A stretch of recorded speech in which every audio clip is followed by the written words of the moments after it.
Olá, queridos, boa tarde. Eu sou a professora Joana Lúcia, do FTM de Artes, e vamos dar continuidade aos nossos estudos, essa é a videoaula 5, e vamos continuar falando sobre a arte local, né? Na aula passada eu disse para vocês que nós trabalharíamos a arte local, e a arte local, ela se dá com essa imagem aqui, esse slide aqui, ó, né? Que é a imagem da Praça 22 de Agosto, né? Nos seus primórdios aí, a igreja velha, que naquela época não era tão velha, porque a velha mesmo já não existe mais, que era de madeira, e deu origem a essa de alvenaria, e sofreu modificações, né? Aqui nós temos algumas casas que até hoje existem, aqui, salvo engano, ela ainda existe. Algumas passaram por mudanças, outras não, como é o caso da Rua da Conceição, aquela casa dos Calmon, né? Essa praça, que hoje se denomina 22 de Agosto, ela passou por várias mudanças. Esta é a pintura que a real pegou fogo, que estava lá no museu do Rio de Janeiro, que pegou fogo. Nós temos uma réplica, não sei por qual motivo levaram para lá o original. Esse quadro aqui, a gente tem uma réplica lá na Serlinges. Eu não vou ter o prazer de lecionar a vocês uma aula que eu dou nesta rua, falando dos monumentos históricos e artísticos que tem neste local, que é importante vocês fazerem esse passeio com as crianças, para eles reconhecerem os objetos de arte, os monumentos, e também fazer uma interdisciplinaridade com geografia, com história. É importante o aluno conhecer o seu redor, né, do seu município. A praça, então, nesta época aqui, era o povoado. Há boatos que os índios cantavam e dançavam aqui. Isso não é verdade, tá? Os índios botocudos nunca foram amigos, nunca tiveram uma relação amistosa com o povo branco que aqui viviam. Aqui nós temos a praça na década de 70, 80, tá? Ela passou por mudanças e pessoas que conheciam essa praça diziam que aqui tinha peixes nesse rio, nesse laguinho, aqui tinha uma ponte, aqui tinha outra ponte, haviam animais como preguiça, macacos, e é por isso que essa praça foi chamada por muito tempo Pracinha dos Bichos, aonde funcionou ali a própria Casa Serlinges, já foi a delegacia, já foi um hospital, já foi a penitenciária, já foi a Casa da Câmara, a Casa dos Vereadores. Nessa praça, 22 de agosto, eu, Joana, me lembro quando criança que funcionava o fórum, tá? Então, essa praça, ela tem muita história, muitas lembranças. E é legal trabalhar com os alunos isso, fazer uma pesquisa de campo com os familiares, para eles dizerem o que se lembram desse ambiente, o que aconteceu ali, quais órgãos públicos que já estavam ali, que ficaram ali por algum tempo. Isso é muito bom, tá? Nesta aula eu costumo falar, né, dessa pirâmide que foi construída para representar a riqueza de Linhares, da economia, o setor primário, né, que é o gado de leite, que é o mamão, o eucalipto, o café, o cacau, né? Nós temos também aqui os botocudos representados. Final do ano passado eles não estavam mais lá, dizem que foi para reforma, mas não sei se vão voltar. Eles eram baixinhos mesmo, tá? O nome botocudo vem de bodoque, que era um alargador, na verdade, de madeira, que eles colocavam no beiço, furava aqui e colocava, então o lábio inferior ele ficava pendido para baixo com uma esfera, né? Uma esfera não, um disco de madeira. E esses índios, é característica dos índios aqui do Baixo Rio Doce, da planície do Rio Doce, do Baixo Rio Doce, eles terem estatura baixa. Quem foi comigo para Aimorés percebeu que os índios aimorés também eram pequenos, eram baixos, tá? De baixa estatura.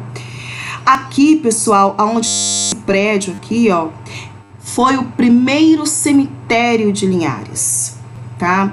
Esse primeiro cemitério saiu daqui e foi para onde é hoje o cemitério do centro, que também não está íntegro. Com a enchente de 1979, uma parte do cemitério foi levado, por isso que ele não tem muro na parte de baixo, porque o muro e alguns túmulos foram levados na enchente, tá? Aqui, a Casa dos Calmon, que eu falei com vocês, que pertence ao período do neoclassicismo. Aqui nós temos, ó, 1, 2, 3, a tribeira, que é a fachada que dava imponência de poder, de dinheiro, né? O brasão da família, que também denotava poderio, né? Embora as janelas não tenham o arco, mas elas têm a grade, o vidro, que remontava dinheiro, né? Na época. Aqui nós temos a parte do porão, que é típico dessa época, e como ela é na rua, ela tá alinhado à rua, né? E ao lado a varanda, porque as casas da cidade, como eu falei para vocês naquele período, elas tinham que obedecer essa regulamentação, que não poderia deixar um recuo e fazer a casa aos fundos, tinha que ser na beira da rua. Aqui a tia Dulce, que é uma personalidade que marcou a história de Linhares, né? Uma pessoa muito influente, muito ligada às artes também. Aqui o João da Santa, que faz parte do nosso folclore. O último botocudo, tá? Dentro da família Durão, existem relatos diferentes da origem dele na família, né? Luiz Durão tem até um vídeo no YouTube que fala de como ele chegou na família. O primo dele, o Júlio Durão, já me contou uma outra história. Enfim, só se sabe que ele era índio mesmo, tá? Botocudo. Ele não casou, ele não deixou filhos e morreu com mais de 100 anos. Salvo engano, ele viveu por 120 ou 118 anos. É muito tempo. Na Casa Serlinges tem essa informação precisa, tá? Tá acabando minha bateria. Pera lá. Não saiam daí. Não corram. Não fujam. Não me abandonem. Brincadeirinha. Só para distrair um pouco. Descontrair um pouco. Isso. Ahá. Voltei. Então, João da Santa, porque ele vivia com essa santa, né? A minha mãe conta. Eu me lembro de ter visto ele, mas eu era pequena. E eu me escondi atrás da minha mãe, eu não vi ele direito. Eu só me lembro dos pés dele. A minha mãe, na época, ela disse assim, tá vendo esse homem? Se ele pisar num prego grande, não entra no pé dele, porque é muito grosso o pé dele. É uma característica dele que ficou marcada em mim, porque ele andava descalço para tudo quanto é lugar, né? E eles falam que ele tinha um poder, assim, de prever o tempo. Às vezes estava um sol de rachar e ele falava, vai chover. E dali a pouco chovia. E às vezes o tempo estava formado, aí perguntavam para ele, e aí, João, vai chover? Aí ele olhava, não, hoje não chove. E de fato não chovia, né? Então ele rezava para algumas pessoas que pediam a ele, né? Então dizem que ele tinha esse poder aí sobrenatural. Aqui o Teatro Nice Avanza, que tem o nome em homenagem a Nice, uma pintora que nasceu aqui em Linhares, né? A Nice Avanza. É interessante vocês pesquisarem a biografia dela, a história dela. Ela teve exposição até no Teatro de Louvre de Paris, um dos teatros mais famosos assim no mundo. A Nice, ela é famosa por quê? Pela técnica dela. Ela criou uma técnica própria. Ela não seguiu nenhum movimento, nenhuma escola literária, cubismo, dadaísmo, esses movimentos literários, artísticos que vocês viram no ensino médio, ela não seguiu nenhum deles. A arte dela é chamada de primitivista. Por quê? É uma arte primitiva que não tem sombra e luz, não tem degradê de cores. Ela simplesmente pegava o pincel e pintava aqui tudo de um amarelo uniforme. Pegava outro pincel e vinha com outro vermelho aqui. Então, a arte, ela é dita como primitiva por isso, por não ter uma tendência, um movimento característico, por não ter luz, por não ter sombra, por ser uma pintura parecida com de criança mesmo. A criança, quando ela está aprendendo, ela pega um lápis de cor e pinta tudo por igual, assim, tudo uniforme, ou tenta pelo menos, né? Então aqui, uma das características dela é isso, né? Uma pintora primitivista. Outra característica dela é o que ela pintava. Ela fazia o retrato da paisagem de Linhares nas telas, e também ela demonstrava a religião. Ela era, algumas pessoas falam que ela era umbandista, outros candomblessista. O fato é de que ela tinha uma religião afro, né, de descendência afro, e ela representava isso nas telas. Ela tinha orgulho de ser negra e ela demonstrava a sua cultura, a sua crença, né? Então aqui nós temos baianas, mas não são baianas qualquer, são baianas muito alegres. Então ela usava e abusava das cores primárias, né? Do vermelho, do verde, do azul, né? Essas cores, do amarelo, do azul e do vermelho, né? O verde, ele é uma cor secundária que surge da mistura do azul com o amarelo, certo? Então, ela abusa e usa dessas cores, dessas paisagens, dessas baianas, e a característica marcante dela também é a riqueza de detalhes. Ela poderia muito bem pintar esse vestido, essa saia do vestido, de marrom ou de amarelo, mas ela fez questão de criar vários detalhezinhos, né? Então isso daí mostra a paciência que ela tinha, a dedicação que ela tinha, né? E os quadros dela, até pouco tempo, eles estavam jogados por aí.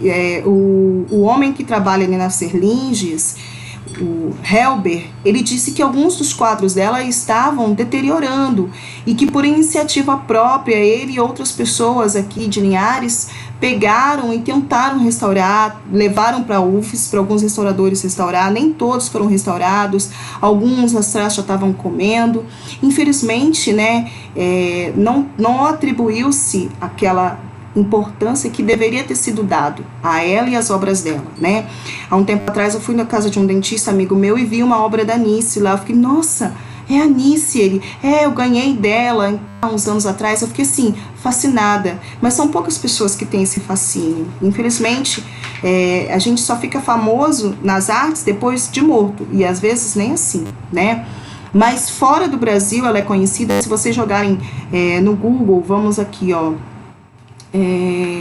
Nice Avanza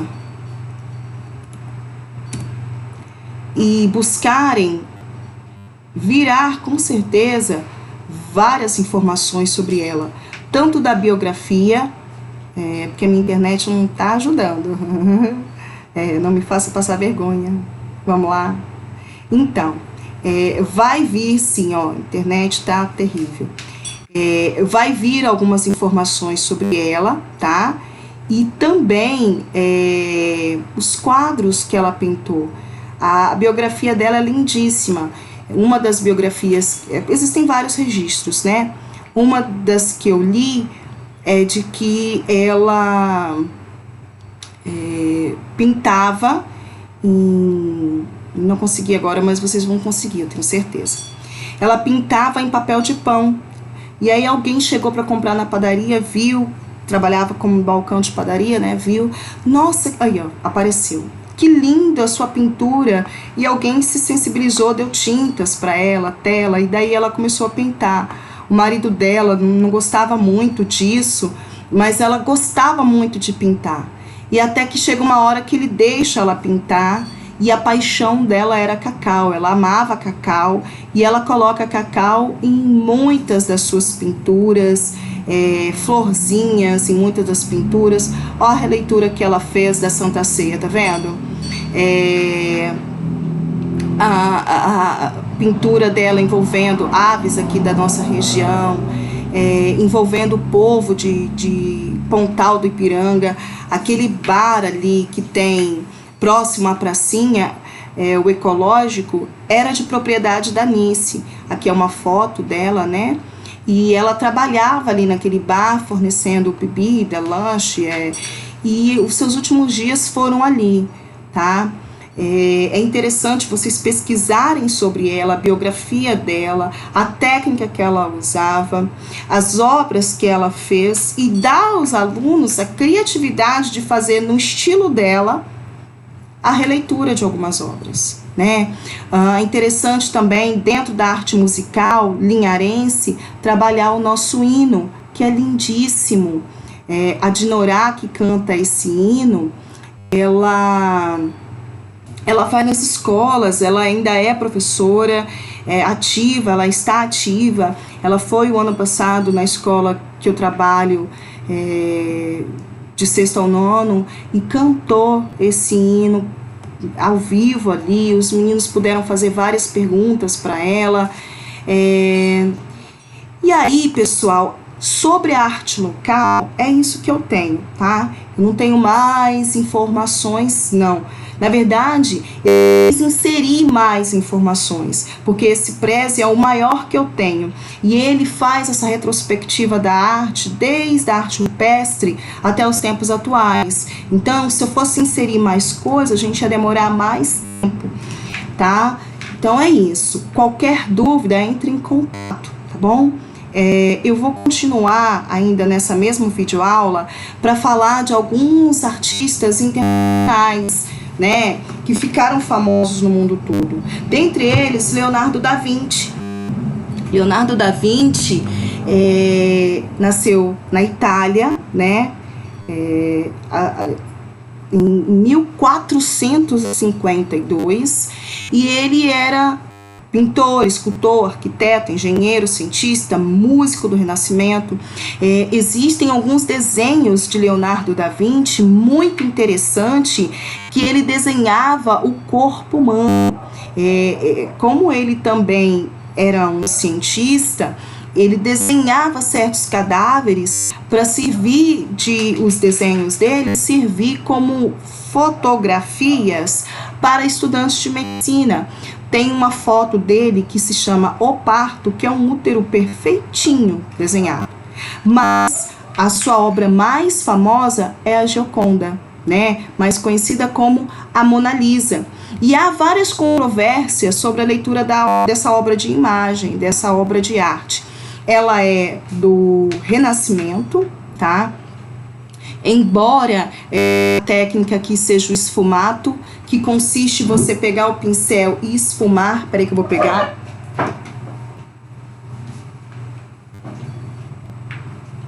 Para minha tristeza, não tem nenhum pincel aqui agora, né? Mas consiste em você pegar, suponhamos que isso seja um pincel. Você vai pegar o pincel e esfregar assim, ó, né, na tela. Esse esfregar do pincel aí é chamado de esfumato, esfumaçar ou esmaecer, tá? E embora essas técnicas também ocorram no barroco, essa obra renascentista, ela data de 1500, tá? De 1501, mais ou menos. Então, assim, o Brasil estava sendo descoberto aqui, né, pelos portugueses, e ele estava terminando de pintar, ou já tinha pintado esse quadro. É um quadro muito famoso, que decepciona. Por quê? Porque você olha, você imagina que ele tem quanto, assim, de comprimento, assim, de tamanho. Eu, sempre imaginei que ele fosse um quadro, assim, grande, enorme, mas não é. É 15 por 21, salvo engano, tá? As dimensões dele é bem pequena, é como se fosse isso aqui, ó. Deixa eu ver se eu consigo mostrar. A titia não tá boa de posição. Como se fosse isso aqui, tá? Uma foto grande, digamos assim. E aí há pessoas que dizem que era ele, por ele ser homossexual e era uma ideologia dele. Há pessoas que dizem que era mentira, que era mulher dele. Há pessoas que dizem que era alguém da época. Enfim, a gente nunca vai saber ao certo quem era Gioconda. Mas chama a atenção o fato desse olhar, né, assim, com cara de paisagem, né? Sem sobrancelha, com o colo escondido, né? Típico daquela época, as mãos sobrepostas, assim, né? Olhando para um além. E aí é interessante trabalhar com os meninos a releitura e expor isso. O mais interessante é expor. Olha as leituras que tem dela em diversos lugares do mundo, né?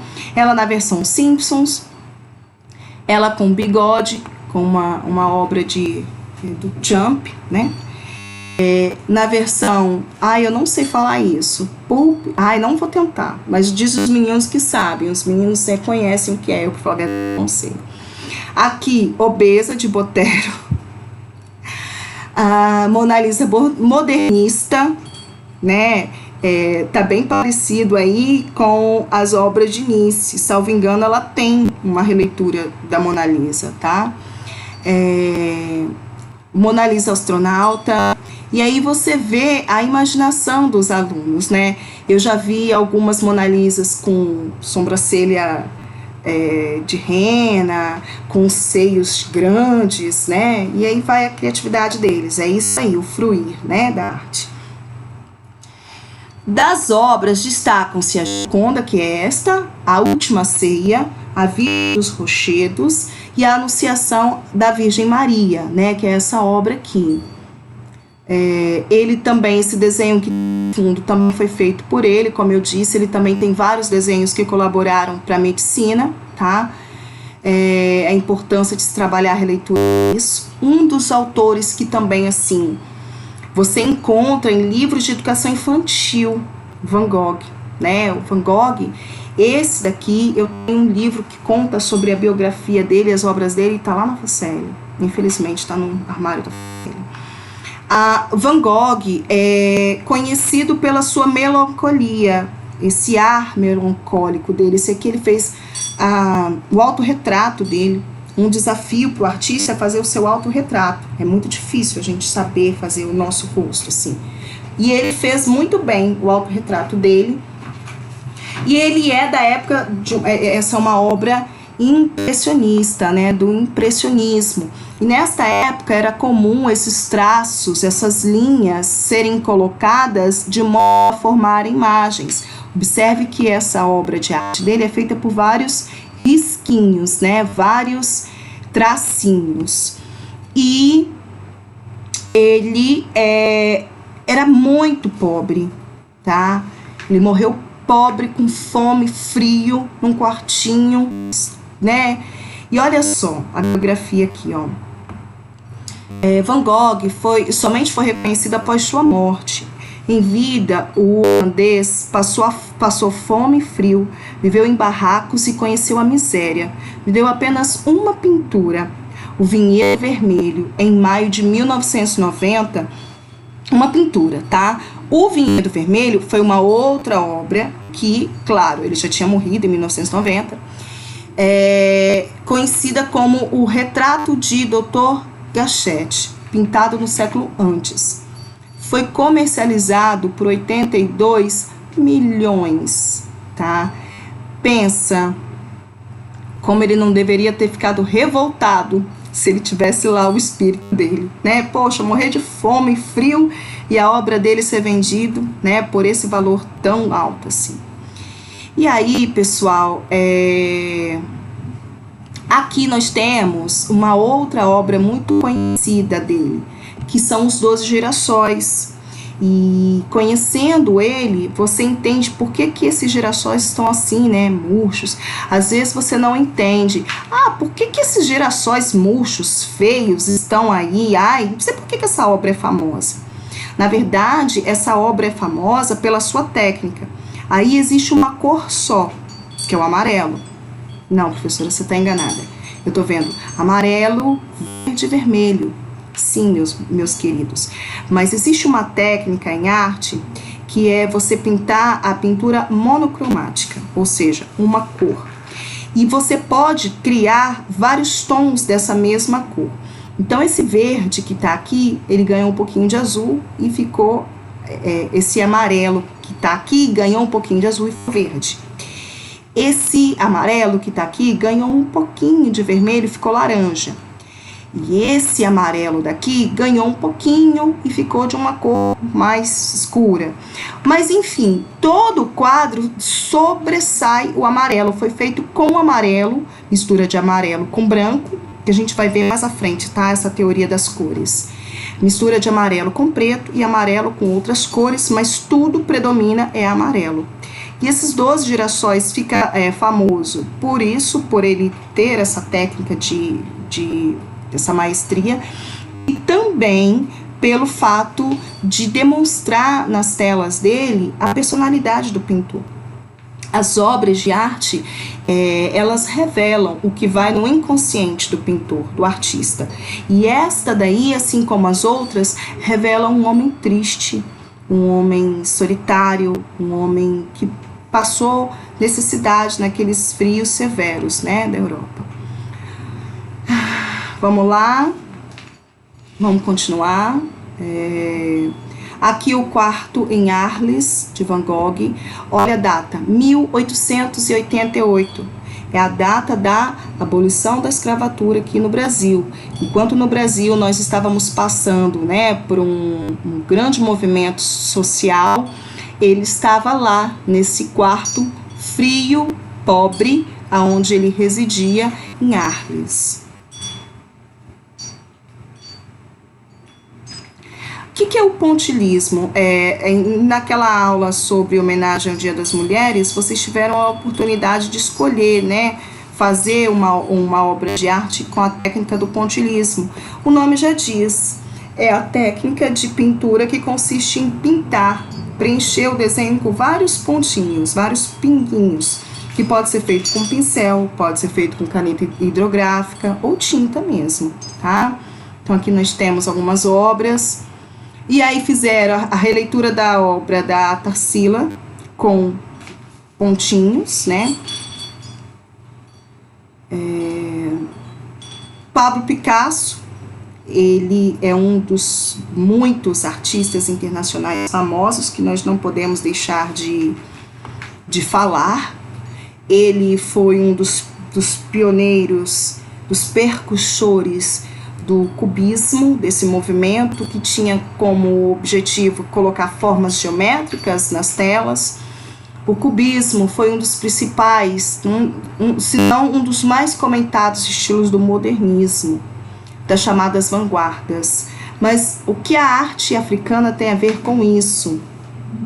Né? Pablo Picasso, um dos percussores do cubismo, começou a desenvolver o estilo a partir de visitas a uma exposição de arte africana no Museu do Homem em Paris, em 1905. Os africanos, eles costumavam fazer as carrancas, que nós vamos chegar lá na arte africana e vamos falar sobre isso. E muitas delas tinham o rosto geométrico, tá? Então, isso pode ter inspirado o autor a criar suas próprias obras. E aí, existem vários quadros famosos, né, do Pablo. Essa aqui é uma delas, né, que envolve sensualidade e, ao mesmo tempo, as formas geométricas que ele forma o corpo das mulheres, né. Você reconhece aí triângulo, quadrado, retângulo, enfim, uma série de formas. Esse também é um quadro muito famoso dele. E ele foi considerado um gênio da arte do século XX, tá? E olha que interessante uma fala dele. Quando eu era criança, minha mãe me dizia: se te fazes soldado, chegarás a general. Se te fazes cura, chegarás a papa. Eu queria ser pintor e cheguei a Picasso. Bonito, né? E isso é interessante. A mãe dele queria dizer o seguinte, que ele tinha que ser o melhor. E ele sim foi, ele se dedicou à pintura e foi o melhor, né? Então, assim, é um incentivo também a gente trabalhar com alunos, a interpretar com ele o significado dessa frase. Esse também é um outro quadro dele, muito famoso. E A gravura, né? O que é a gravura, pessoal? Gravuras são desenhos, mas não são desenhos qualquer. São desenhos, pinturas com relevo, que pode ser em alto relevo, que você passa a mão e sente, e pode ser em baixo relevo, né? Aqui nós temos um exemplo do baixo relevo, que seria o que a gente chama de xilogravura, tá vendo? Na verdade, é o contrário, perdoe-me. A xilogravura é o alto relevo, porque, ó, tá passando tinta, antigamente se carimbava as coisas assim, ó, passava tinta, o que tava em alto pegava a tinta. O que tava, né, baixo aqui, ó, isso aqui foi esculpido numa madeira, certo? O que tava baixo não pegava a tinta. Logo, a parte do relevo alta dava marca no papel, né? O carimbo funciona assim até hoje. A xilogravura, então, é uma gravura, um exemplo de gravura. É a técnica mais antiga para produzir gravuras e seus princípios são muito simples. O artista retira da superfície plana, que geralmente é madeira, mas na sala de aula vocês podem fazer com batata, com sabão, tá? Eu já fiz com os dois e dá bem legal, assim, uma prática bem legal. As partes que ele não quer que apareça na gravura, tá? Após aplicar a tinta na superfície, coloca sobre um papel ou sobre tecido e aplica prensando, né? Apertando mesmo para a tinta soltar ali naquela superfície. E existe a litografia, que é o contrário. A litografia, ela é o que você quer que saia ao fundo. Por exemplo, aqui é uma pedra. E essa pedra, usaram ácido em cima dela. O ácido vai corroer a parte onde tem o carbonato de cálcio, né? Vai gerar uma reação química aí, vai destruir a pedra e vai deixar a marca que o artista quer. Essa pedra aqui, por exemplo, ela era utilizada para salame, né? Para marcar a marca do salame dessa fábrica. Olha como que é. Essa técnica parte do princípio químico que água e gordura não se repelem, não se misturam. As imagens são desenhadas com material gorduroso. Então, você põe óleo na superfície, por exemplo, uma pedra, e põe ácido sobre a mesma. O ácido, ele se dissolve na água. A imagem é gravada. Por quê? Aonde tem a gordura, o ácido não corrói. E aí a pedra vira um carimbo, tá? Então aqui, ó, o que eles não queriam, eles pintaram, puseram no fundo, né? Então eles puseram o óleo aqui ao fundo e colocaram o ácido, e aonde não tinha o óleo, o ácido ficou e deu... corroeu essa parte, e aí ela fica, digamos assim, como se fosse uma forma de biscuit, ela fica funda. E ali eles colocavam o salame, ou até mesmo o queijo, também pode se fazer isso, e ali ele vai preencher a massa da comida, né, do produto que eles vão comercializar, vão preencher essa lacuna. E aí, quando tira da forma, fica em baixo relevo, isso daí. Então, assim, a técnica de xilogravura é a mais famosa e mais conhecida, até porque foi através da xilogravura que se faziam os primeiros jornais, assim, os primeiros registros, que começou a divulgar a notícia. Depois, isso daqui vai dar origem à imprensa de Gutenberg, que nós vamos estudar mais à frente também, lá em comunicação e em geografia, tá? E isso são gravuras. Hoje em dia, a serigrafia é uma gravura mais moderna, que já usa aí técnicas de computação, né? A serigrafia são técnicas mais modernas para se fazer essa gravação, né? Você pode usar um processo fotográfico ou até mesmo imprimir a fotografia, a imagem, e com algumas técnicas essa imagem ela pode ser colocada em tecido. Um exemplo da serigrafia é o molde vazado. As meninas que pintavam, você comprava aquele molde que parece uma chapa de raio-x, colocava no tecido e pintava ali dentro daquele vazado. É um exemplo de serigrafia. Existem muitos designers que fazem a serigrafia, né? Você grava essa imagem na tela de poliéster com a utilização de rolo de tinta, ou até mesmo existem impressoras que fazem isso, né? É o caso aí, por exemplo, das pessoas que trabalham em malharia. O que elas fazem ali de imprimir o desenho ali naquele tecido, aquela estampa ali, é técnica de serigrafia. Eu já fiz com meu filho, vocês podem fazer aí também. Vocês pegam, por exemplo, uma placa dessa, de raio-x mesmo, ou até mesmo um papel cartão. E aí você recorta um desenho. Eu fiz um coração. Peguei uma camiseta branca e piquei vários giz de cor coloridos. Vários giz de cor, né, coloridos. E aí ralei eles no ralo para eles ficarem bem fininhos.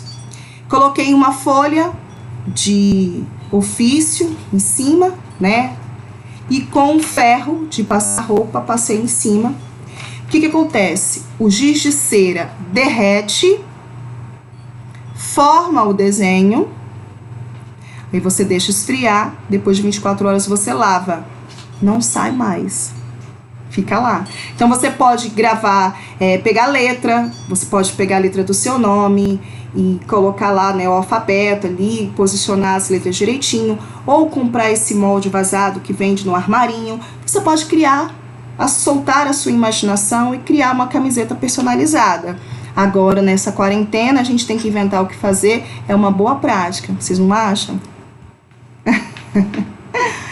Ai, Deus. E aí, pessoal, aquilo que eu falei com vocês. Na videoaula eu não vou passar a atividade, eu vou passar a atividade lá no campo específico para isso. E qualquer dúvida, entre em contato, que se for necessário eu gravo um vídeo explicando a atividade a ser feita, tá? Ou mostrando como fazer, tá bom? E encerro aqui essa unidade 1, vou passar agora para as atividades. E depois, mais uns dias, eu coloco as videoaulas da unidade 2, tá? Vamos tratar de dar conta dessa unidade 1 primeiro, nas atividades. Essas atividades, elas estão valendo presença e nota, tá? Que vai para nota de atividade, nota da P1. Então, não deixem de assistir, não deixem de participar das atividades propostas, tá certo? Todos vocês têm que participar e ficar atento nos prazos. Tudo tem prazo para ser entregue, tá bom?